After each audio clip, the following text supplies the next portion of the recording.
processo de comunicação, ele é complexo, mas não tem como a gente fugir dele. Falar em público é só um desses pontos. A comunicação vai muito além, vai desde a organização da ideia dentro da sua cabeça até as palavras que você escolhe para passar essa mensagem e até a forma como você escolhe falar. Falar bem é um exercício, porque quando a gente fala, a gente é vidraça, está exposto para ser apedrejado e julgado por todo mundo.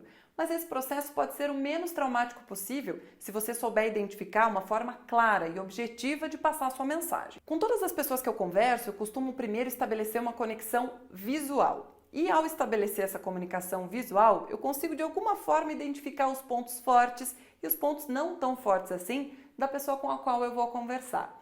Agora, a grande questão no processo de comunicação é não tentar impressionar. E como é que eu faço isso? Preciso convencer sem impressionar.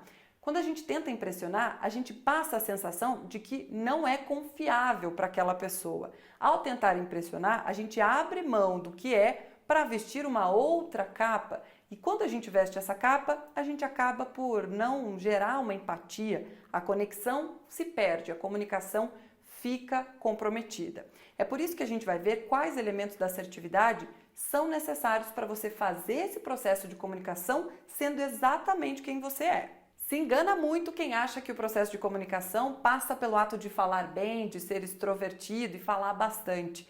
No processo de comunicação, falar bem é falar o necessário, ir direto ao ponto. Na comunicação assertiva, ser objetivo é o principal. A gente precisa ir direto ao ponto, ser simples, usar uma linguagem acessível para que os dois lados se entendam. Se comunicar bem é se fazer entender sem nenhum tipo de ruído ou pelo menos com a menor quantidade de ruído possível. E para isso o mantra está colocado, seja claro, seja simples, menos é sempre mais. Quando a gente fala do processo de comunicação, a gente sempre pensa que ele está restrito às pessoas que são extrovertidas, que desde criança falam muito bem e são conhecidas por isso. Faça uma autorreflexão, qual é o seu perfil? Você é extrovertido, é um pouco mais quieto, é calado, paga para não falar na reunião? Em que time você está? A comunicação é para você de qualquer forma. Tem muita gente que atribui a comunicação boa e a comunicação eficaz à ausência de timidez. E está muito longe disso, viu, gente? Estudos feitos em Londres mostram que 30% da timidez é genética. O restante, ou seja, 70% dessas características são desenvolvidas ao longo do tempo. Desde criança a gente já tem algumas características que podem determinar, claro, se a gente vai falar bem, se a gente vai se comunicar bem ou não. Por exemplo, crianças que só assistem às brincadeiras ou que delegam algumas decisões, que se isolam enquanto as outras estão brincando.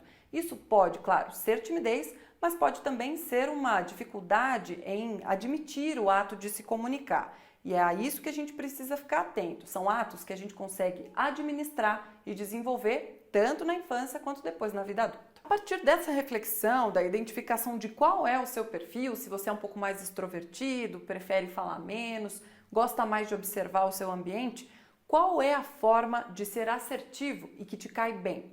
Pense sobre isso, dentro do seu perfil, o que faz você ter uma comunicação assertiva? Independente da sua resposta, ela precisa partir de um primeiro momento, que é ouvir. A pessoa que se comunica bem, ela ouve primeiro, ela consegue perceber quais são os elementos necessários para formar a opinião dela. Por isso que ela precisa primeiro ouvir, organizar as ideias na cabeça a partir do pensamento, a partir desse planejamento, de tudo que ela ouviu, de tudo que ela conseguiu apreender disso, pensou, organizou, ela consegue dizer e receber uma resposta em troca, ou seja, ouvir de novo. A comunicação assertiva, portanto, passa por um processo muito, mas muito simples e bem fácil de ser memorizado. São os 3 R's da assertividade. O primeiro, respire. Respire fundo. Antes de tomar qualquer decisão, respire. Não faça e nem fale nada por impulso. O segundo R, reflexão. Reflita a respeito do que você quer comunicar. Faça um mapa mental, organize os detalhes que são importantes para que você consiga passar a sua mensagem, sem ser o Zé Resenha, sem cansar o seu receptor e sem deixar nenhum detalhe importante de fora, combinado? O terceiro R é repetir todo esse processo sempre que necessário. É claro que com o passar do tempo ele vai ser automático, você já vai conseguir fazer esse mapa mental de respiração e reflexão muito tranquilamente. O importante é não comunicar no impulso, para gerar o menos ruído possível. Ser assertivo não é ser o sincerão, isso é ser agressivo. Eu sempre costumo dizer que se uma pessoa não pode mudar aquilo que você quer criticar em 5 minutos, então não critique, porque aí não adianta nada, a gente só vai gerar frustração para essa pessoa, não vai gerar nenhum tipo de coisa construtiva. Agora a gente vai colocar a mão na massa a partir dos 3 R's da assertividade que a gente viu. Respirar, refletir e repetir.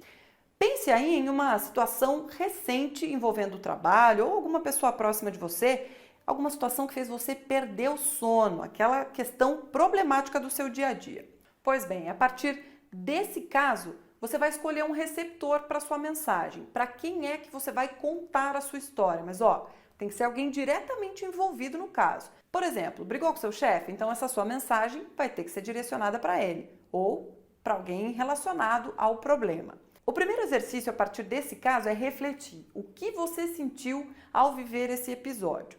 Depois você vai pensar qual é a melhor forma de contar e comunicar esse episódio. Tudo isso requer equilíbrio, hein? Seja justo com os seus sentimentos, olhe para dentro, reflita e também tente agora avaliar como o receptor, como o outro vai receber a sua mensagem. O seu desafio agora é reescrever aquele episódio, agora considerando tudo que a gente viu até agora. Dê um pause aí no vídeo, tô aqui te esperando.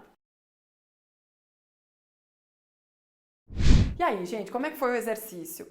Para a gente entender de forma prática o exercício que a gente fez aqui agora. Pense num jogo de vôlei em que a bola vai e você recebe como resposta a bola de volta por sobre a rede. Presta atenção nesses passos, ouvir o outro, depois pensar sobre como você se sente a partir do que você ouviu.